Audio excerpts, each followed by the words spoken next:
Satyabhama Institute of Science and Technology, Chennai. தேர்தல் பிரச்சாரம் ஓய்ந்த நிலையில் விழுப்புரம் மாவட்டத்தில் உள்ள தங்கும் விடுதிகளில் பறக்கும் படை அதிகாரிகளுடன் இணைந்து போலீசார் தீவிர சோதனை நடத்தி வருகின்றனர். தமிழகத்தில் நாடாளுமன்ற தேர்தல் நாளை நடைபெறுகிறது.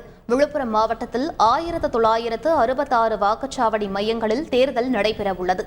இந்நிலையில் விழுப்புரம் மாவட்டத்திற்கு தேர்தல் பணிக்காக அழைத்து வரப்பட்ட வெளியூர் ஆட்கள் தங்க வைக்கப்பட்டுள்ளார்களா என தங்கும் விடுதி மற்றும் திருமண மண்டபங்களில் போலீசார் சோதனை மேற்கொண்டனர்.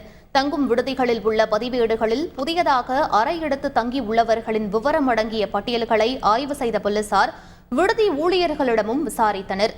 தேர்தல் விதிமுறைகளை மீறினால் சட்டப்படி வழக்கு பதிவு செய்யப்பட்டு நடவடிக்கை எடுப்பதுடன் தங்கும் விடுதி பூட்டி சீல் வைக்கப்படும் எனவும் எச்சரித்தனர்.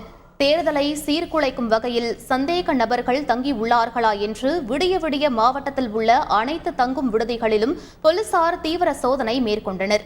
தேர்தல் நடத்தை விதிமுறைகள் முறையாக கடைபிடிக்கப்படுகிறதா என்றும் அரசியல் கட்சியினர் யாரேனும் பணப்பட்டுவாடா செய்கிறார்களா என்றும் போலீசார் சோதனை நடத்தி வருகின்றனர்.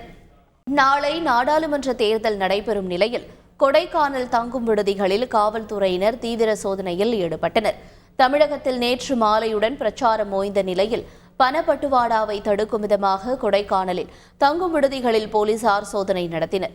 வருகை பதிவேடு இல்லாமல் இருந்தால் விடுதி நிர்வாகத்தின் மீது கடும் நடவடிக்கை எடுக்கப்படும் எனவும் சுற்றுலா பயணிகளிடம் முறையான ஆவணங்களை பெற வேண்டும் எனவும் கட்டுப்பாடு விதித்தனர்.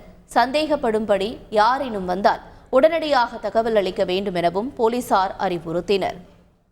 Satyabhama Institute of Science and Technology, Chennai.